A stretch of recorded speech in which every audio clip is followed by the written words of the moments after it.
Hello dear students, I welcome you all on AEC Plus Digital Platform of Advanced Engineering Classes और strength of material की शौर्य series के अंदर आपका स्वागत है, जिसमें हम एसएससी जेईई 2023 के लिए मेंस की प्रिपरेशन कर रहे हैं। और इस सेशन के अंदर हम स्ट्रेंथ ऑफ मटेरियल का जो टॉपिक है bending stress and shear stress theory, दोनों पर यहां पर क्वेश्चन प्रैक्टिस करेंगे। क्वेश्चंस का लेवल प्रॉपरली सेट है। जो आने वाली जो एग्जाम है मेंस का, उसमें आपको लेवल जैसा देखने को मिलेगा वैसे ही क्वेश्चंस मैं आपको लेकर आ रहा हूं। अपने टॉपिक्स को रिवाइज करते जाइए शॉर्ट नोट्स के द्वारा और क्वेश्चंस को प्रैक्टिस करते चलें। अगर आप चाहते हैं कि रिवीजन भी मैं ही कराऊं तो आप यहां पर एसी प्लस एप्लीकेशन पे available SSC JEE mains batch practice plus revision batch को ज्वाइन कर सकते हैं, जिसमें 200 से अधिक आज के लेक्चर मॉड्यूल है, 3000 से अधिक क्वेश्चन का प्रैक्टिस सेशन है, साथ में 100 से अधिक टेस्ट की टेस्ट सीरीज है। और जो पीडीएफ आपको मिलेंगे उनको आप डाउनलोड कर सकते हैं ताकि आप एंड में रिवाइज कर पाए। सेशंस में आगे बढ़ते हैं। हमारा आज का जो है वो है lecture number 12, bending and shear stress theory. तो क्वेश्चन को स्टार्ट करते हैं। सबसे पहला क्वेश्चन है, the shear centre of a section is defined as that point through which the load must be applied to produce zero twisting moment on the section, at which shear force is zero, at which shear force is maximum, at which shear force is minimum। देखिए, shear center एक ऐसा imaginary point होता है किसी भी beam के cross section में, जहां से अगर लोड पास किया जाए, अगर लोड पास करे, नहीं उस पॉइंट पर लगे ऐसा जरूरी नहीं। If load passes through shear centre, अगर लोड शियर सेंटर से पास भी करता है तो ऐसे केस में शियर फोर्स आएगा, बेंडिंग मोमेंट जनरेट होगा। बट जो क्रॉस सेक्शन है या जो स्ट्रक्चर है उसमें कहीं पर भी टॉर्शन जनरेट नहीं होगा। बेंडिंग होगी बट टॉर्शन नहीं होगा। ऐसे इमेजिनरी पॉइंट को हम शियर सेंटर बोलते हैं। सो इसका सही आंसर होगा ए ऑप्शन। शियर सेंटर किस सेक्शन के कहां होते हैं ये हमने पिछले वाले सेक्शन में देखे हैं। जो हमारे पास rectangle, square, triangle, symmetric I section, circle, इनका जो शियर सेंटर होता है वो सेंट्रॉइड पर ही होता है। टी सेक्शन और एंगल सेक्शन का, जहां उनका फ्लेंज और वेब का मिडिल लाइन इंटरसेक्ट करती है, वहां होता है। और चैनल सेक्शन का बैक साइड होता है, वेब के बैक साइड, सीजी के opposite. Next is shear center of a semicircular arc strip of radius r will be at a distance x from the center of the arc, x is equal to। ये बोल रहे हैं कि हमारे पास में एक semi circular arc है, ठीक है, और उस सेमी सर्कुलर आर्क का जो रेडियस है वो कैपिटल आर है, ठीक है। और ये आगे बोल रहा है कि इसका जो शियर सेंटर है वो सेंटर ऑफ द आर्क के, सेंटर ऑफ द आर्क से एक्स डिस्टेंस पर होगा। ये जो आर्क है इसका सेंटर जहां है, मान लो यहां पर इसकी सीजी है, तो इससे कुछ एक्स डिस्टेंस पर होगा, यहां पर कहीं होगा शियर सेंटर। और ये जो डिस्टेंस है वो डिस्टेंस कितनी है, एक्स। तो इस एक्स की वैल्यू कितनी होगी ये इसमें पूछा है। तो आप ये ध्यान रखें, इसका डायरेक्ट रिजल्ट है, जो भी हमारे पास एक आर्क होती है, ऐसे हमारे पास एक सर्कुलर आर्क है, और अगर वो सेंटर में जो एंगल सब्सटेंड कर रही है वो 2 बीटा है, मतलब हाफ एंगल कितना है, बीटा। तो इसका जो डिस्टेंस होगा सेंटर से, सेंटर ऑफ द आर्क से जो डिस्टेंस होगा शियर सेंटर का, ये ई डिस्टेंस, इसकी वैल्यू होती है 2r sign beta minus beta cos beta upon beta minus sign beta cos beta, है ना। ये इसका फॉर्मूला है। अब हमें एक जो आर्क बोल रखी है वो सेमी सर्कुलर आर्क है। सेमी सर्कुलर आर्क किस प्रकार से होगी, इस प्रकार से होगी। तो उसके अंदर जो हमारे पास यहां पर एंगल होगा वो 180 होगा, मतलब बीटा की वैल्यू कितनी होगी, π/2, 90 डिग्री। तो इस फॉर्मूले में जहां जहां बीटा है हम 90 रख देते हैं।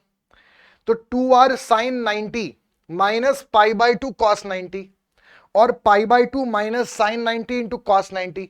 अच्छा, कॉस 90 होता है 0 और ये भी होता है 0, तो कितना बचा, 2r बचा, साइन π/2 यानी 1, 1 माइनस 0 इज 1 अपॉन π/2, और ये हो जाएगा 0। तो 2r upon π/2 is 4r/π will be the distance of shear center from the center of the semicircular arc. Next, given that for a channel section the width of the flange B एक हमारे पास channel section है और उस channel section का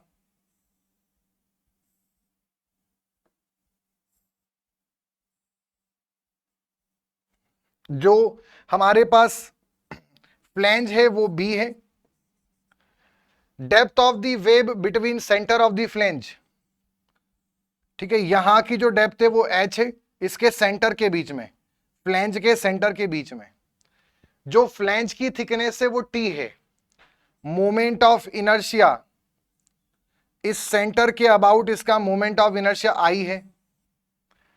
तो आगे बोल रहा है कि शियर सेंटर की डिस्टेंस किधर होगी, कितनी होगी, तो इसका जो शियर सेंटर होता है इसका सीजी यहां पे है, but shear centre back side होता है, और इसकी जो डिस्टेंस होती है यहां से ये वाली, इसको आप डायरेक्टली ध्यान रखें, चैनल सेक्शन का बड़ा फेमस है ये, b square h square t upon में 4i, ये आप डायरेक्टली इसको ध्यान रखें, काफी एग्जाम्स में पूछा जाता है।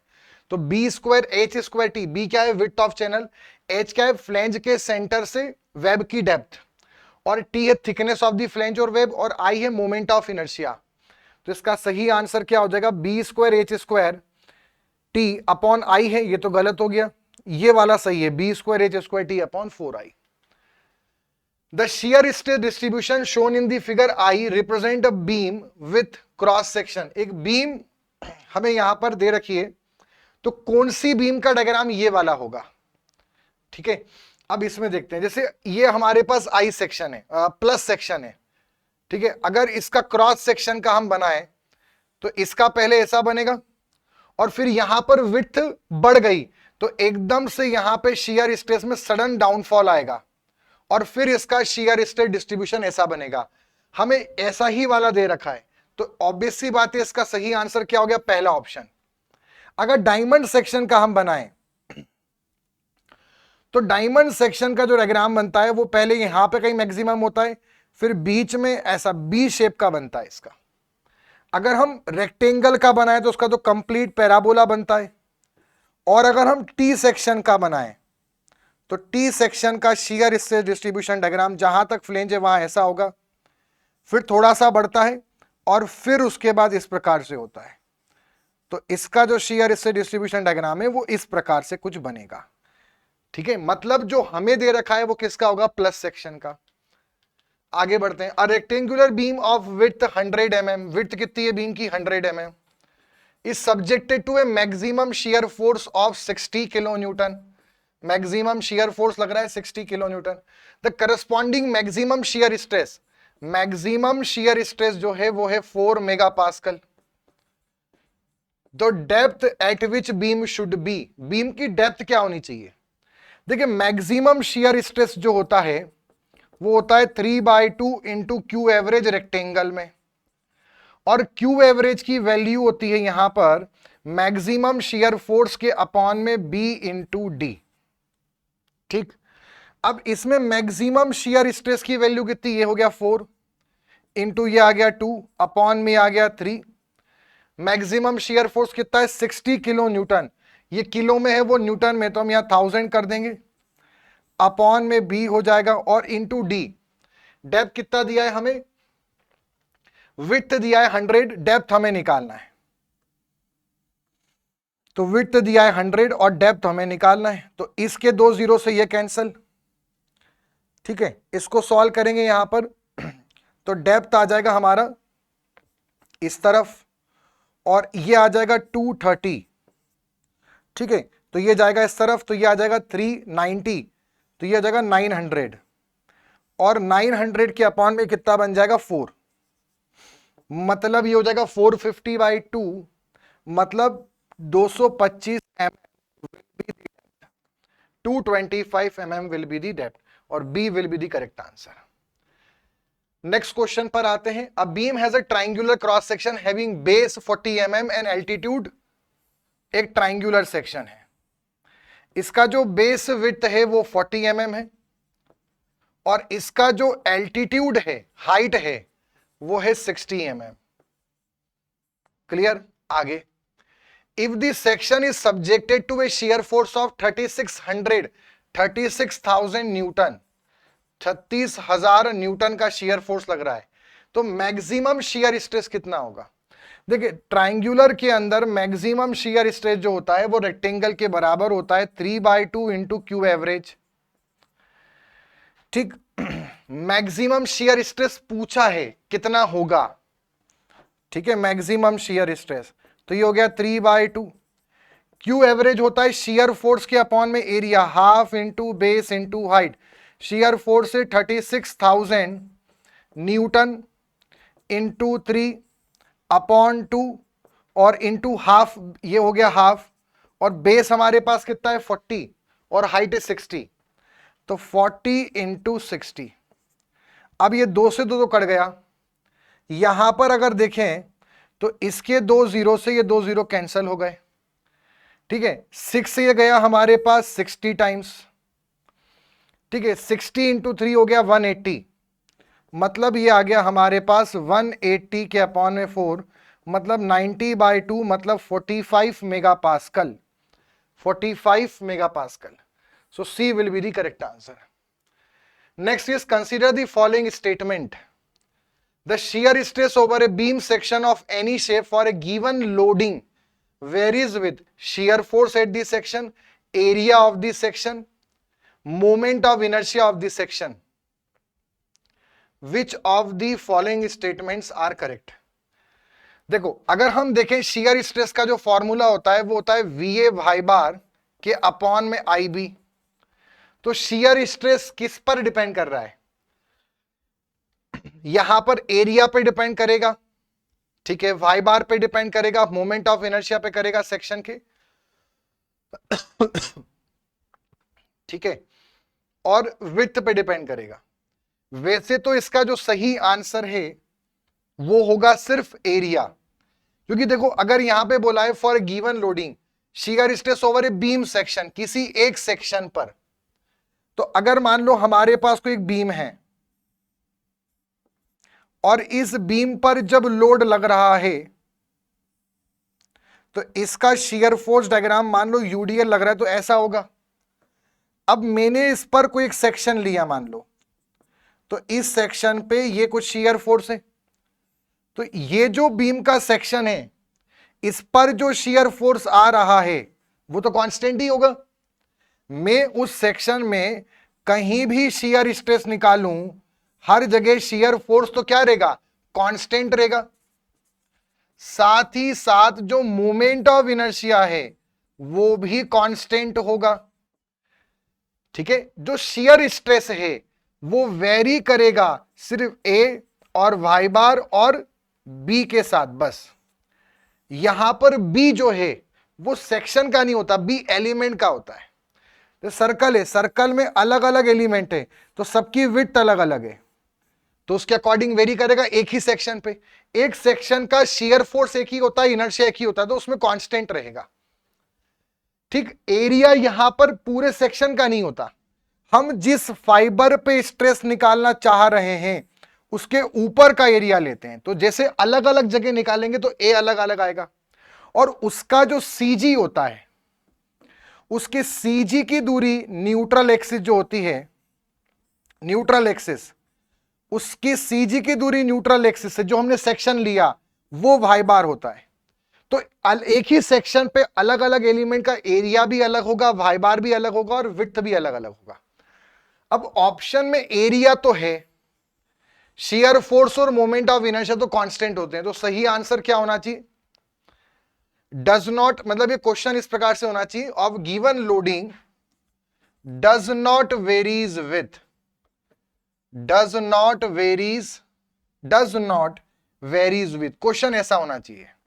किसके साथ वेरी नहीं करता है?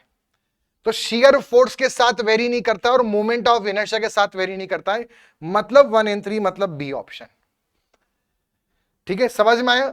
ये जो शियर फोर्स है वो एक सेक्शन पे एक ही होता है और इनर्शिया भी सेक्शन का होता है। तो एक ये पूछ रहा है कि शियर स्ट्रेस एक सेक्शन पर over a beam section, A section, एक सेक्शन पे किसके साथ वेरी करता है?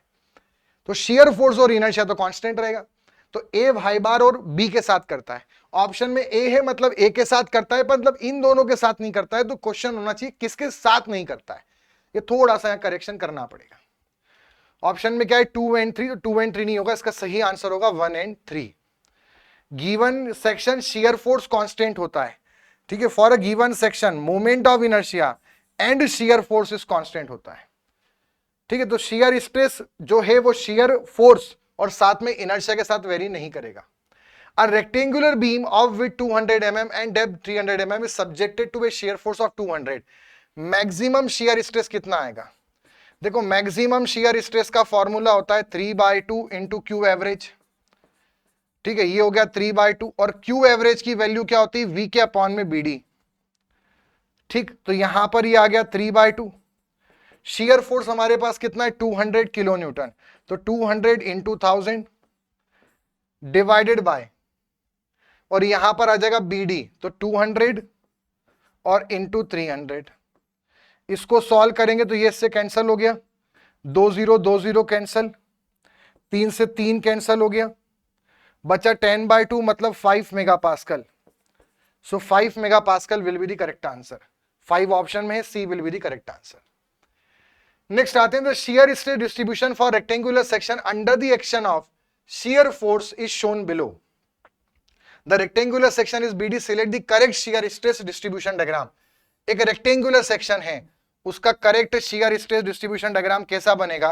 तो ये आपको पता है, अगर रेक्टेंगुलर बीम है तो उसका shear stress distribution diagram parabolic बनेगा। एक्सट्रीम फाइबर में 0 वैल्यू होती है और सेंटर पे मैक्सिमम वैल्यू होती है। तो अगर रेक्टेंगुलर सेक्शन है तो उसका वेरिएशन पैराबोलिक होगा, और यहां पे मैक्सिमम की वैल्यू कितनी होती है? ये होती है 3/2 एस के अपॉन में बी डी। एस मतलब फोर्स, तो ये गलत है, 2/3 बोल रहा है, ये 3/4, ये रेक्टेंगल नहीं होता है, सही आंसर होगा B, 3/2 S by b d. Next is what is the ratio of maximum shear to average shear for circular. देखिए ये ध्यान रखिएगा, मैक्सिमम टू एवरेज का रेशियो पूछें और अगर रेक्टेंगुलर बीम में पूछा या स्क्वायर में पूछा तो आंसर 3/2। सर्क्यूलर में पूछा जो कि क्वेश्चन है तो आंसर होगा 4/3। अगर ट्रायंगुलर में पूछा मैक्सिमम एवरेज का रेशियो तो आंसर फिर से वही जो रेक्टेंगल का था, और लास्ट डायमंड सेक्शन का पूछा तो आंसर होता है 9/8। अभी किसका पूछा है? सर्क्यूलर का, तो सर्क्यूलर में क्या होगा? 4/3। वहीं पर ये ध्यान रखना, अगर ट्रायंगुलर में न्यूट्रल एक्सिस अपॉन एवरेज का रेशियो पूछा तो वो वाला होगा 4/3। ये जो होता है वो सेम यहां आ जाता है और ये जो होता है वो सेम यहां चला जाता है, मतलब ट्रायंगल दोनों के रिजल्ट लेके बैठा हुआ है। Next is a point load applied at shear centre induces. अगर अभी हमने पढ़ा था, अगर शियर सेंटर पे हम लोड लगाएं तो शियर फोर्स तो आ सकता है, बेंडिंग मोमेंट आ सकता है, बट कहीं भी टॉर्शन नहीं आएगा, टॉर्शन विल बी 0। तो ऑप्शन क्या बोल रहा है? 0 shear force, 0 bending, pure testing, pure bending. अब यहां पर अगर देखें तो टॉर्शन नहीं आ रहा है, बेंडिंग तो आएगा ही आएगा, और अगर बेंडिंग आ रहा है तो इस कंडीशन को हम क्या बोल सकते हैं? Pure bending, pure bending. इसलिए सही आंसर क्या हो जाएगा? D answer. ट्विस्टिंग तो बोल ही नहीं सकते, बेंडिंग तो आएगा, 0 बेंडिंग भी नहीं बोल सकते, 0 शियर फोर्स भी नहीं बोल सकते, बट प्योर बेंडिंग बोल सकते हैं। जब टॉर्शन ना हो और सिर्फ बेंडिंग हो उसको प्योर बेंडिंग रीजन कहा जाता है या प्योर बेंडिंग कंडीशन बोलते हैं। A horizontal beam shown in the figure is subjected to transverse loading. एक हॉरिजॉन्टल बीम है, उस पर ट्रांसवर्स लोड लग रहा है। Which one of the following diagram represent distribution of shear stress along the cross section. देखो इसमें अगर डिस्ट्रीब्यूशन डायग्राम आपको बनाना है, सिंपल तरीका मैं आपको बताता हूं। ये इसका न्यूट्रल एक्सिस है, अब जो एक्सट्रीम फाइबर है वहां वैल्यू कितनी होगी? 0 कर लो। फिर आप देखो यहां तक तो आपका क्या है? पूरा रेक्टेंगल है, तो रेक्टेंगल में shear stress distribution diagram parabolic बनता है, और न्यूट्रल एक्सिस तक क्या होता है? मैक्सिमम बनता है। और फिर उसके बाद यहां तक आने के बाद थोड़ा सा फिर न्यूट्रल एक्सिस के बाद अब कम होने लगता है। उसके बाद जैसे ही आप इस लेवल पे आएंगे जहां इसका विड्थ एकदम से बढ़ी, देखो पहले यहां पर खाली इतनी विड्थ है, पर यहां पर आकर विड्थ बढ़ी, और आप जानते हैं Q बराबर VA y bar upon IB। ये जो है जैसे ही विड्थ बढ़ेगी ये कम होगा, मतलब इसकी वैल्यू वैसे सडन कम होगी और फिर ये पैराबोलिकली वेरी करेगा। ऐसा कुछ डायग्राम हमें देखने को मिलेगा। मतलब कि जहां न्यूट्रल एक्सिस तक मैक्सिमम देखने को मिले और जहां जंक्शन है वहां एकदम से कम हो जाए, सडन ड्रॉप, और फिर पैराबोलिक, वही सही आंसर होगा। इस ऑप्शन को देखते हैं, यहां तो कुछ भी कमी नहीं है, मतलब गलत हो गया। इसको देखते हैं, यहां बढ़ रहा है फिर कम हो रहा है, ये हो सकता है, माइट बी अवर आंसर। ये बोल रहा है यहां से जाने के बाद बढ़ेगा, ये तो हो ही नहीं सकता क्योंकि बढ़ रहा है, विड्थ बढ़ेगी तो स्ट्रेस कम होगा। और ये भी बोल रहा है बढ़ेगा, ये भी नहीं हो सकता। तो B will be the correct answer. अगला क्वेश्चन है, which of the following diagram indicate the shear stress distribution diagram for the beam. T beam का डायग्राम मैंने अभी आपको समझाया था, ये टी बीम है। तो आपका जहां पे एक्सट्रीम फाइबर है वहां तो जीरो होगा और यहां पे कहीं ना कहीं इसका न्यूट्रल एक्सिस भी आएगा। अब जहां तक फ्लेंज है वहां तक तो डायग्राम क्या बनेगा, पहले रेक्टेंगल पैराबोलिक, फिर एकदम से विड्थ कम हुई, जब विड्थ कम होती तो स्ट्रेस बढ़ता है, इसलिए यहां तक बढ़ेगा। फिर उसके बाद अब न्यूट्रल एक्सिस आ रही है तो न्यूट्रल एक्सिस पे सबसे मैक्सिमम होगा और फिर आके ऐसा हो जाएगा। This will be the correct shear stress distribution diagram for the T beam. कौन सा वाला दिख रहा है? ये हो सकता है, हाँ हो सकता है, ये नहीं, ये नहीं, ये भी नहीं। A will be the correct answer. थोड़ा ये इसके बाद और ऐसा जाना चाहिए, बट ठीक है, सब में से बेस्ट यही है।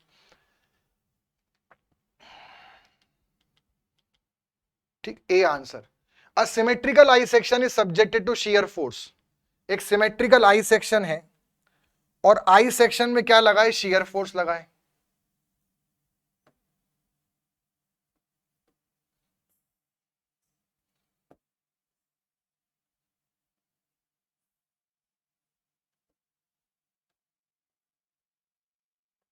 एक आई सेक्शन है हमारे पास, ये इसका सेंटर हो गया न्यूट्रल एक्सिस।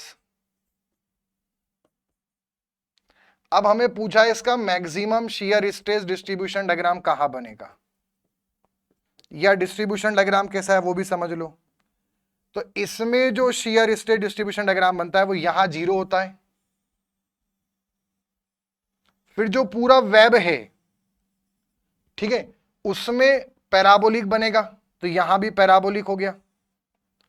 और फिर अब विड्थ कम हुई तो यहां पे अचानक से थोड़ा सा स्ट्रेस बढ़ेगा और फिर न्यूट्रल एक्सिस पर मैक्सिमम मिलेगा।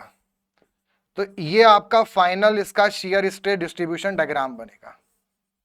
This is the correct shear stress distribution diagram. इसमें भी आप समझें तो ये कौन सा होगा, क्यू मैक्सिमम वेब।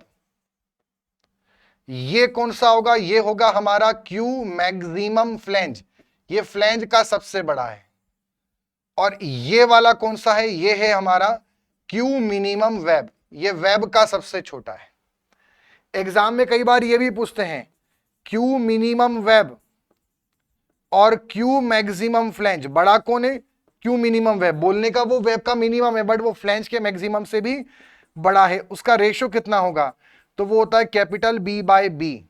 यहां पर बी क्या है, विड्थ ऑफ द वेब, और कैपिटल बी क्या है, विड्थ ऑफ द फ्लेंज। तो अब क्वेश्चन क्या पूछ रहा है, मैक्सिमम कहां आएगा, एक्सट्रीम फाइबर पे, वहां तो जीरो होता है। At the bottom of flanges, in the flanges, flange के बॉटम में नहीं, एट बॉटम ऑफ फ्लेंजेस नहीं, एट न्यूट्रल एक्सिस, सही बात, न्यूट्रल एक्सिस पे सबसे बड़ा शियर स्ट्रेस है। Next, a timber beam is 100 mm wide and 150 mm deep. The beam is simply supported and carries a central load W. एक simply supported beam है और उसमें सेंट्रल लोड लग रहा है W। इसका शियर फोर्स डायग्राम आपको पता होगा, इसका शियर फोर्स डायग्राम रेक्टेंगुलर बनता है, यहां पर माइनस वैल्यू, यहां पर प्लस वैल्यू, ये आता है W/2, ये आता है W/2। मतलब इसमें जो मैक्सिमम शियर फोर्स है वो कितना होता है, W/2।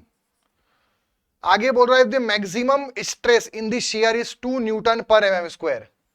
2 मेगापास्कल का मैक्सिमम शियर स्ट्रेस आ रहा है, रेक्टेंगुलर बीम है। What would be the corresponding load, कितना मैक्सिमम लोड बीम में लगा सकते हैं। तो देखिए इसमें मैक्सिमम शियर स्ट्रेस कितना होता है, 3/2। Into Q average. अब मैक्सिमम की वैल्यू हमें कितनी दे रखी, 2 बराबर 3/2, और क्यू एवरेज कितना होता है, मैक्सिमम शियर फोर्स के अपॉन में बीडी।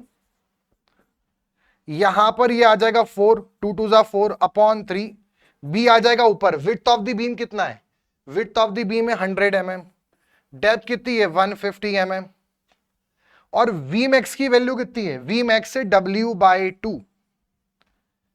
ठीक है, अब यहां पर इसको हम सिंप्लीफाई करेंगे तो W की वैल्यू कितनी आ गई, ये हो जाएगा हमारे पास 4 2 जा 8, 800, और ये आ जाएगा 50, तो 800 इंटू 50, 5 8 जा 40, तो ये आ गया 40,000 न्यूटन। इसको मतलब हम बोल सकते हैं 40 किलो न्यूटन का हम मैक्सिमम लोड लगा सकते हैं, 40 kilonewton. C will be the correct answer. Next is a rectangular beam of width 100 mm is subjected to a maximum shear force of 60 kN. Maximum shear stress है 4 Newton पर mm square. Depth of the beam कितना होगा, ठीक है, शायद हम इस प्रकार से सेम क्वेश्चन हम कर चुके हैं। ठीक है, कैसे करना है मैं आपको अप्रोच बता देता हूं। मैक्सिमम बराबर 3/2 into Q average. Maximum shear stress हम कितना यहां लगा सकते हैं, 4 बराबर 3/2, और क्यू एवरेज, क्यू एवरेज होगा फोर्स अपॉन एरिया। फोर्स कितना है 60 किलो न्यूटन, तो 1000 न्यूटन, और अपॉन में बी डी, तो बी है 100 और डी हमें निकालना है। इससे गया 3 0 बचेगा, 2 से गया 30 बचेगा, तो डी की वैल्यू यहां पे कितनी आ जाएगी, 3 3 जा 9, 90, और एक 10 और बचा है 900 अपॉन में 4, मतलब ये 225 mm आएगा। ये हम पहले कर चुके हैं same question. D will be the correct answer. Two plank each of 50 by 50 mm section are glued together along the length. दो प्लैंक है, ठीक है, एक प्लैंक है 50 का बाय 50, और दूसरा प्लैंक भी 50 बाय 50 का है। ठीक है, मतलब ये कितना है 50, और ये कितना है 50, दूसरा भी कितना है 50 बाय 50, और दोनों को हमने ग्लूड कर दिया, मतलब ज्वाइन कर दिया लंबाई में, और फिर एक सेक्शन बना 50 बाय 100 mm का। तो ठीक है, 50 बाय 100 का एक सेक्शन बन गया। If the shear force at the section is 1000 Newton, shear force जो आ रहा है वो 1000 आ रहा है, तो इसमें मैक्सिमम शियर स्ट्रेस कितना होगा।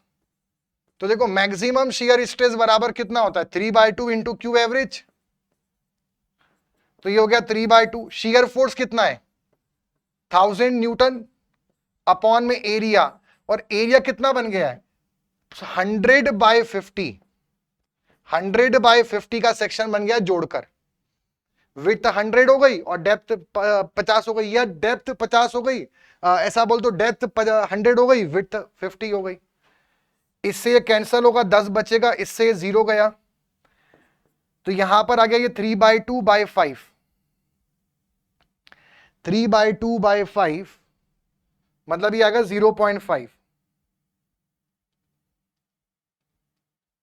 0.3 लगभग वैल्यू आ रही है, 0.3 मेगा पास्कल, और 0.3 ऑप्शन में अवेलेबल है। So B will be the correct answer.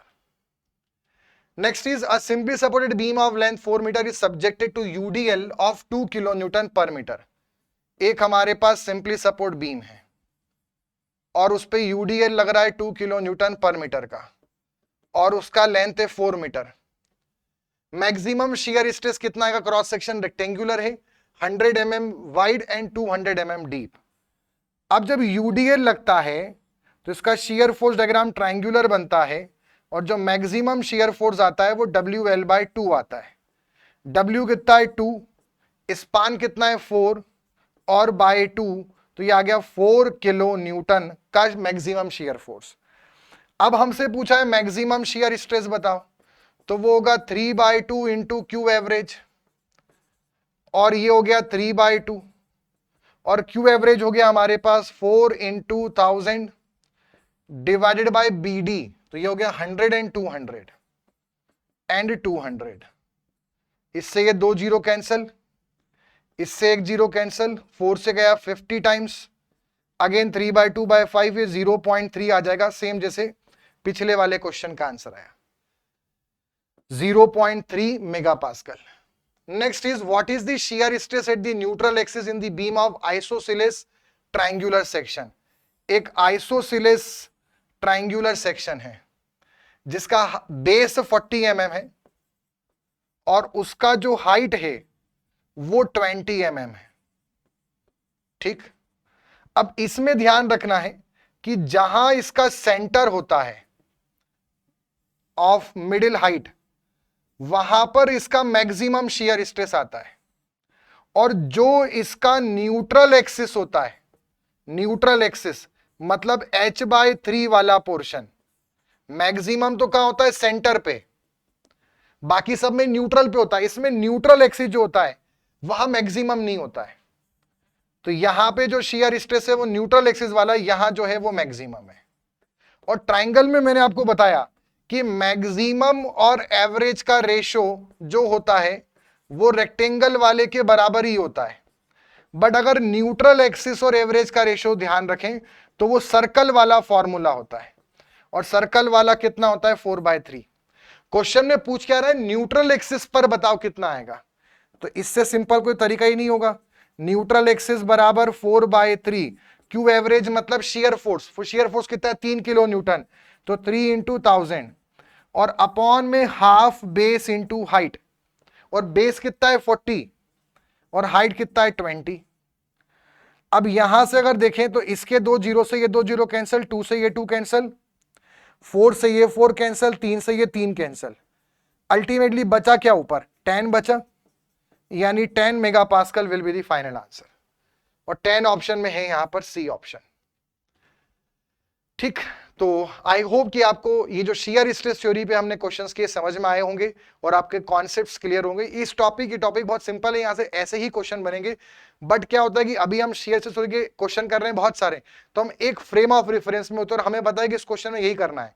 But जब हम सोम में देखें तो सोम के अंदर शियर स्ट्रेस कई सारे टॉपिक्स में आता है, प्रिंसिपल स्ट्रेस और स्ट्रेन में भी आता है। तो सबसे बड़ा चैलेंज होता है कि कोई क्वेश्चन ऐसे होते हैं जो करने इस टॉपिक से, बट वो लगते हैं हमें प्रिंसिपल स्ट्रेस और स्ट्रेन के। तो ये चीज गलती ना हो, ये आपको ध्यान रखना है इन क्वेश्चंस को करते टाइम। बाकी क्वेश्चन बहुत सिंपल होते हैं।